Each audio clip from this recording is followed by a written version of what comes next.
Hi everybody, welcome back to another episode of the ABS show. You're watching me on the TV. You already know what to do. Go ahead, subscribe to our page. Also add us on Instagram, the ABS show. I am super excited today, like for real.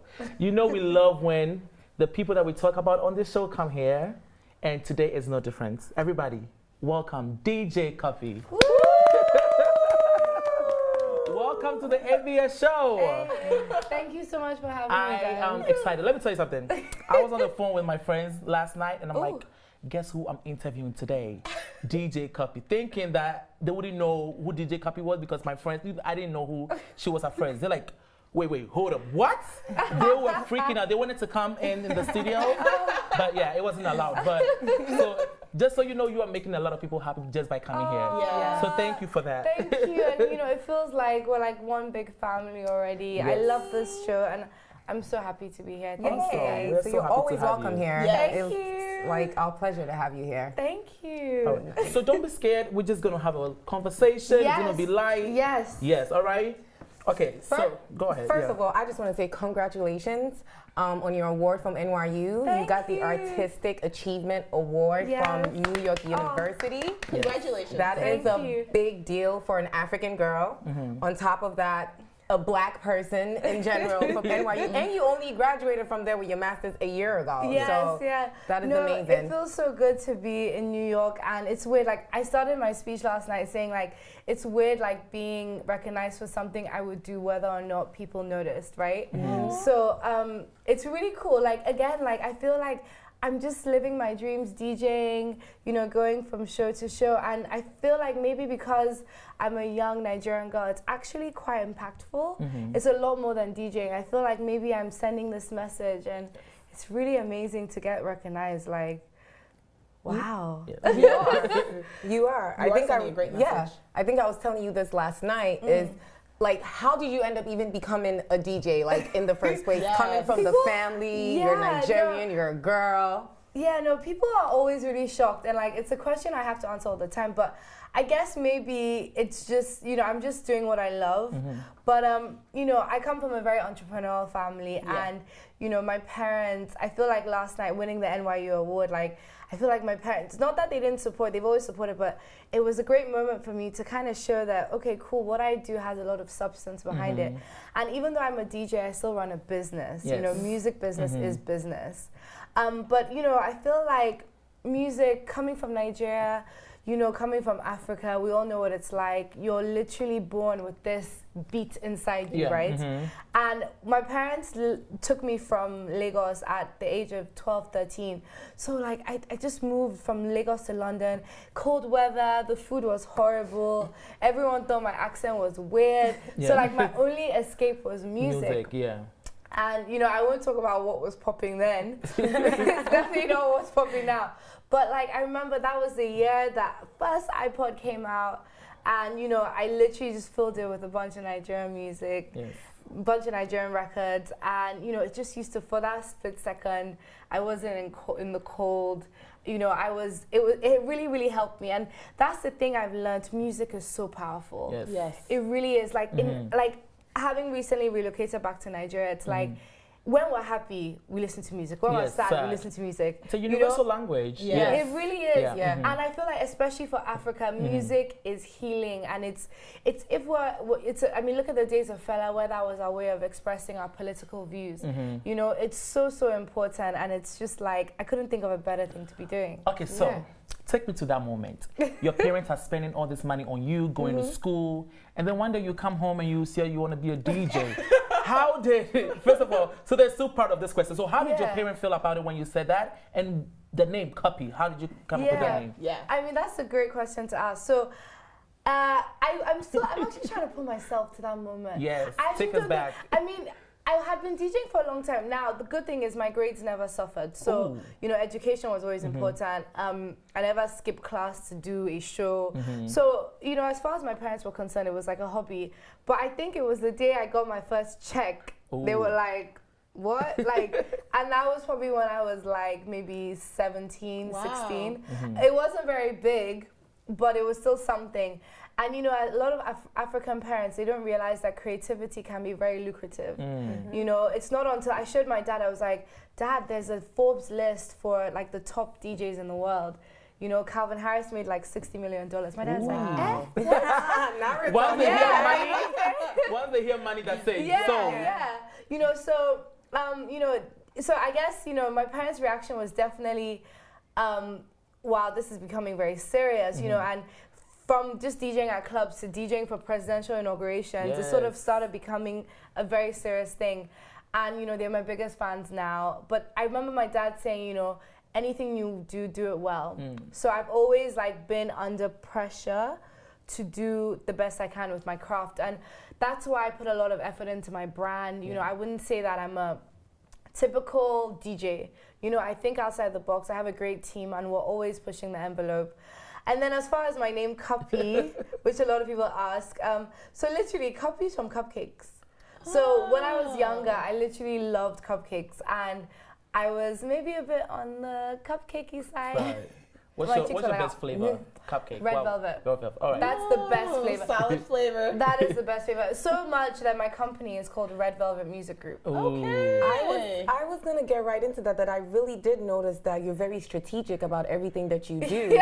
From the name DJ Cuppy, Cuppy Takes Over Africa, and then I also noticed that your company is the Red Velvet Music Group. You know, so it shows that you're not just some DJ or it's more than that. It's a business, as you said. Definitely, and you know, I look at my market and I look at, you know, in Africa and Nigeria, we have such amazing records. We have great just talent, but it's such a shame because I see a lot of the talent just get kind of like, they don't reach their full potential because we're in a business. It's not just about the songs you make. It's about positioning. It's about the way you brand yourself. It's about, you know, it's like we want to take our music global, but some of us are not global brands. Does that make sense? Yes. You know, so I really, really try my best to make sure that I'm an advocate for Africa. So that means that Afrobeats and our genre and our people, we should be inclusive. So for example, I have this party called Cactus on the Roof, which is quite lit. And that came from me going to a lot of places, realizing like Afrobeat parties weren't very inclusive. You know, people wanted to hear Afrobeats and wanted to go out, but they would go and be a bit like, oh, I'm not African, so I don't feel like I can fit in. So my own thing is kind of like being this global brand that can join two worlds together. You know, the very first show I saw you in was Cuppy Takes Africa, and that was before I even heard of you. And I loved it because you were showcasing Africa. Why did you think that was important for you to do? Yeah, I mean, Cuppy Takes Africa was a show that I did. I went to 8 different countries around Africa. And that was by far the most difficult and the most rewarding thing I've ever done.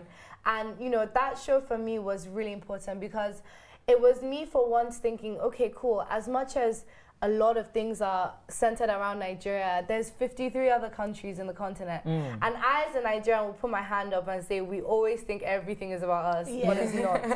You know, so I was like, okay, cool, I'm going to discover other places. And what was so amazing is like, there's so much to discover in Africa. And even when I lived in New York and when I lived in London, people always talk about being African. It's not really about being Nigerian. So I was like, okay, cool, I don't know enough about Africa. So that was really important. You know, I definitely, you know, learned some things and it made me realize that, there's a lot more out there than I thought. It was very interesting. But, you know, it was also about taking Nigerian music, you know, to East Africa, Central Africa. And it did also make me realize, like, Nigerian music is huge. You know, it's like, I mean, you play, like, a Wizkid or a Davido song and everyone's like, and, you know, it almost made me feel like, okay, cool, I'm taking a lot of the access I have for granted. And it really, really made me realize, like, wow, like there's a lot of work that needs to be done, and there's so much talent in these other countries. I was speaking to I had a great conversation with some people at Spotify, and we were looking at playlists, and it's like, why are all the songs, most of the African songs, they're mostly Nigerian? You know, it's weird. So I gotta tell you, I love to party. Anybody that knows me, I love to party, I love to dance. So when I go to these events, I expect so much from my DJs. So my question to you is, at a party, what is your go-to song that will get everybody get it up and dancing? That's a great question. That's a great question. Okay, I can't pick one, but I would probably say like, and it changes, right? Okay. It will probably have to be, this is quite a classic, Shake Body by Scales. Still? Because of the beginning, like it just, it just gets people going. Don't get me started because I'm about to. Because as soon as I heard that, I'm like, okay, but that's a great choice. Oh yeah, when you played that last night, yeah. an Asian girl whined all the way down. Wow. She was whining all the way down when that came on. And I have to say, like, the first time I saw you perform was in La Marina, I think 2014 or 2015. Yeah. And I loved your show. Like, when you came on, I was like, who's that girl? Because you had like a blinked out headphones on. You had dancers on the stage. Like, when Cuppy's DJing, it's not like a regular DJ. It's like a whole show. She does it with like dancers. Like, what made you think of that? Again, that's me being like inspired by, I guess, just the DJs that I see. So I feel like a lot of the importance of being a DJ is also learning from other DJs. So luckily, like I said, despite growing up in Nigeria, I lived a lot of my life outside Nigeria. So I got access to places like Ibiza, which is like the DJ Mecca, and I got to see a lot of amazing DJs. And that's when you see that DJing is not just sitting in the corner, it's performance, it's an art. And a lot of DJs back home don't see that. Yeah. So day in, day out, especially as a female, I have to fight a lot of my clients and say, no, we have to do it properly, I want to be able to express myself in that certain way. I want to be able to make my performance as epic as possible because, yeah, it's a way, like, it's an art form. Yeah. It really, really is. And I know I sound a bit crazy, but it is. So like, typically like in Lagos, they'll be like, oh God, Cuppy's DJing. We have to make sure the booth is in the middle. Yes. We have to make sure there's room for her dancers. Like, why can't she just be in the corner? Yeah. I'm like, no, because I also feed off my environment. Like, I literally, like, I'm not gonna lie, like, the more I'm getting into my craft, like, I feel like I'm going slightly crazy because you become so obsessed with what you do. Yes. And you want to, I always say aim for perfection and settle for exception. Oh, yeah. I like that. Let me write that down. Good. No, but I could definitely feel your passion when you talk about DJing. So I got to ask you though, in your next life, if you're not DJing, what do you see yourself doing? Because I could picture you as a really sexy nurse. Yes, coming into Montevideo Hospital. Like, hey doctor, what do you see yourself doing in your next life? Wow. I don't know about sexiness. I definitely think, as much as I'm a DJ, I'm a businesswoman first. Okay. I'm an entrepreneur. So, I definitely would see myself running some sort of business. And I am running a business still. Yeah. I don't think I'm going to be DJing when I'm 60 years old. So why not? You can. I could. Yes. I could. I see her as like a brand creator or like a marketing or like an advertising agency because you're very intelligent and creative at the same time. Thank you. And actually I struggle with that because a lot of people back home, I don't know whether it's my blonde hair, but people just think that I'm a bit of an airhead, really.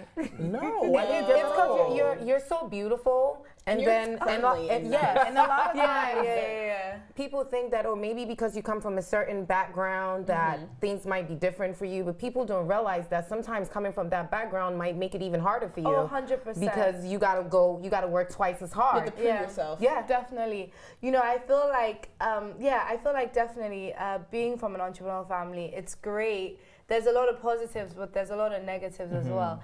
I mean, I saw on my Instagram last night, someone was like, oh, I bet your dad bought the award. And I was like, oh my goodness. You can't listen to those people, let me tell you. And I feel like also, I always say this because people are like, Cuppy, is it annoying when people talk about you? And I say like, well, with what I do, there's a responsibility that comes with it. And, if you choose to be in the public eye, you have to take on that, I guess, that risk of people not saying the right things or making things up. I really don't like it when like celebrities or people in the public are like, oh, everyone's talking about me. Yeah. Because when they're talking good, everyone likes it, but it comes with the whole territory. But yeah, back to what I was saying. I feel like if I wasn't DJing, I would probably, to be honest, before I was DJing, I was doing a lot of stuff with my dad. I was working towards getting a trading license in oil. I would have been that person bored on a Friday, looking at the clock, right? You know, but I love what I do and it doesn't feel like work. So I'm really, really glad. Awesome. What is some business advice that you have for newbies who want to do something like what you're doing? Because you probably inspire a lot of DJs in Nigeria, but also women too who are interested. No, yeah, being in a male-dominated, super male-dominated. I mean, very like I always say, DJing is like, you know, being a pilot on an airline. It's like, I remember I was flying with a friend, and the pilot was like, "Oh, welcome," and my friend was like, "It's a woman. We're gonna die." What? And I was like, "What?" Because you don't see a lot of women pilots. I've seen it Oh my God. I've seen it. And I was like, "What?" And it's the same way, like, you know, a lot of people, it's their special day, it's their birthday, it's their wedding. They're like, am I really going to give a woman my dance floor? Yes. You know, what if she's upset? What if she gets moody? She's just going to like play sad songs all night because her boyfriend broke up with her. So, no, it's very similar. And like, that's very difficult. And then of course, like, you know, apart from being a female, being young, that's used against me sometimes. You know, Nigeria can be very ageist. And then, and then when I leave Nigeria, there's possible racism on top of that. So there's a lot of things going on. Sometimes it's like all the odds are against me. But I've learned, you know, and I said this yesterday during my speech, I said that, you know, it's all about using your unique talent, right? And using it as an advantage. So I was saying that, you know, what makes me different has become like my superpower. Yes. Which is really what my brand is about. It's about being different, right? It's about completely, it's like, no, DJ's not supposed to do that. Well, Cuppy's gonna do like my new record, my new single with techno. It's like DJ's not supposed to sing. Yeah, green light. DJs aren't supposed to sing, so guess what? I'm gonna sing. You know, it's about doing things different, and I feel like that's really where I'm at. Talk about that record, like. Yes. I want to know, does this mean that we're going to get a full album from you? Because when I heard you singing, I was like, oh my God, she's singing. I mean, it sounded great, but I was like, does this mean you're going to be an artist? Yeah, so Greenlight is like, it's my debut single. And the reason I'm really emphasizing that, a lot of people don't know that even though I've been in the industry for a while, for a few years now, I actually never had my own record. So I was DJing, and as a DJ, it's fun playing other people's songs, but after Greenlight, I can tell you there's no feeling like playing your own song. It's the most liberating thing, and it's exciting. So Greenlight came, it just came really naturally. Techno is someone I've always been a fan of. You know, he's this crazy creative, and you know, he really pushed me. And what I love about him is, unlike a lot of the other artists that said, Cuppy, let's work together, people would say, let's work together, and then they'd send me records. Techno was like, yeah, no, Cuppy, we need to go to the studio, we need to write together, produce together. It was like much more of a challenge, and like that got me very excited. So, you know, after like almost 3 months, 3 different countries, we got the record done. We shot the video in Atlanta, which you guys should check out. It's very cool. I've seen it, love it. And it's doing really well. Today we hit 2 million views. Wow, so it's exciting. Cool. Thank you, Cuppy. Cool. And yeah, so I think this is going to lead to more. I definitely want to work with a lot more artists. And like right now, Afrobeats is just booming. Yes. Who's the number one artist you haven't worked with that you want to work with? That's tough. I want to work with a female. So like, coming from Lagos now, I mean, everyone knows Tiwa. I think she's great. Of course. You know, I was just with her on my birthday. We're talking about doing something together. Then there's really cool people like Niniola and Simi, Shay. There's so much going on back home. So I definitely want to do something. You know what I want to do? I want to do this like super record with like a bunch of females. But I just feel like it's going to be headache though. But it'll be great. To get all of these girls in one room. It would be epic. It would be amazing. Make it work. All right, so I have to take it back. So you started DJing, you're breaking all these records, you're making money. What? Shmoney. You're making shmoney. So what was your first check and what did you buy? I want to know. Oh, okay, so this is the thing. Your first big check, we should say, because she's been DJing since she was 16. Yeah. So I have never, and this is really sad to think, or to say, I've never actually bought something with the money I've made. So I believe in building a business. I believe to like make money, you have to spend money. So every penny I've ever made has gone back into my businesses. I have an office in London. I have an office in Lagos. I have very high costs. I have an internship program. Like a lot of what I do is kind of like extra stuff people don't bother doing, and it costs money. So I make sure I reinvest into my business. But I do have a list of things that, you know, when I get that check, not even that's the thing. So I'm not really a fashion person. What? Yeah, I don't think that's true. You made that for your sister, right? Your sister so is my a great sister, fashion shout out blogger. to my sister Timmy. She runs jtofashion.com. So she's the fashion one. Okay. I was always like more towards music. Yeah, I'm not really a fashion. It's so funny because like in Nigeria, someone will come to me and be like, "Oh my God, Cuppy, like you're my fashionista." I'm like, really?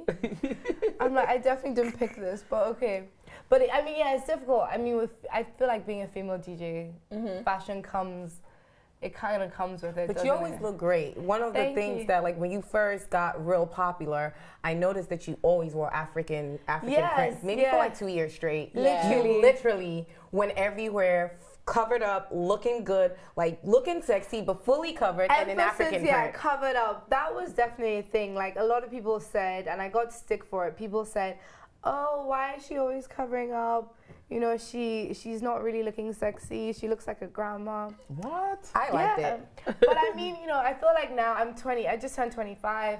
You know, I'm in a place where I'm more comfortable in my own skin, so I'm pushing the envelope a bit more. Yeah. But I love Ankara, and I feel like, I wore it straight for 2 years. It's a long time, but I mean, I just go with how I feel. I'm a feeling kind of person. So let's see. I gotta say though, and not just because you are here, you are such a you have such an aura about you, like all like happy. But I have to ask this question because we are all humans.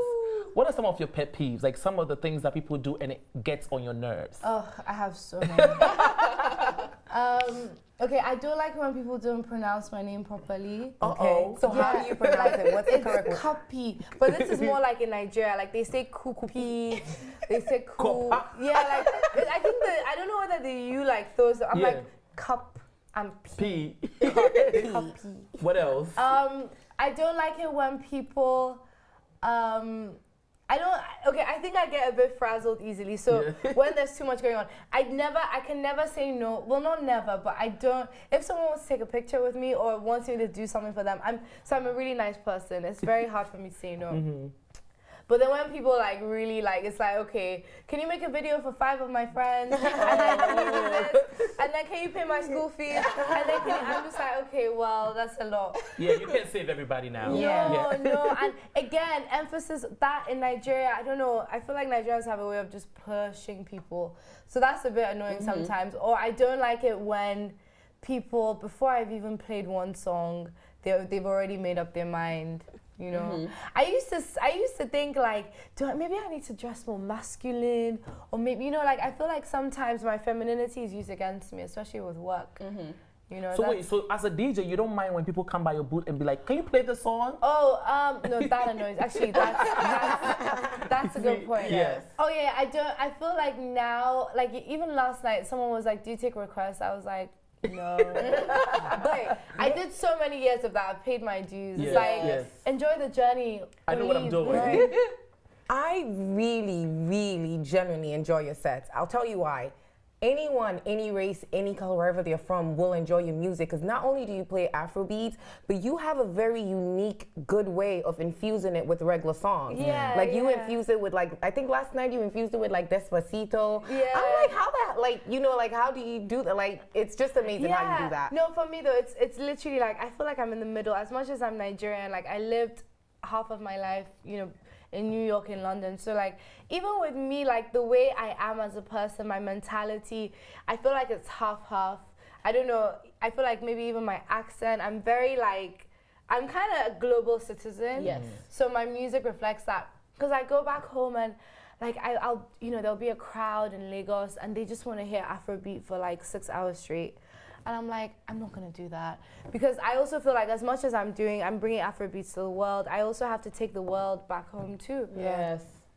All right, so let's play a little game with her. Because I feel like this is getting too serious now.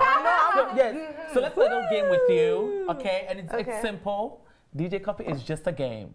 Shag, marry, kill. Yes, everyone that This comes game on. always gets me. Oh my lord! And who do we have? No, we have Patoranking. Okay. And Olamide. Shag, marry, Wait, kill. Patoranking, Wizkid, Olamide. Yes. Shag, marry, or kill. Yeah, you have to pick I've one never for each heard of of them. kill being in this game before. Yeah, you get rid of them. No, we're not getting them. Okay. Shag, marry, kill. Marry, kill. Wow, this is so hard. Shag, marry, kill. Okay. So, marry would be what? Wizkid, Olamide, and Patoranking. Choose wisely now. They watching. Like Wizkid, Patoranking, Olamide. Oh, 3 of them are my friends.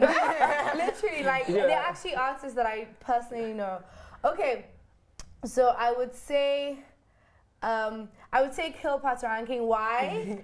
Because You gotta explain that. Yeah, because he's slightly about that Rastafarian thing, so he would reincarnate. That's a great answer. Yeah, shag. Who you shagging? I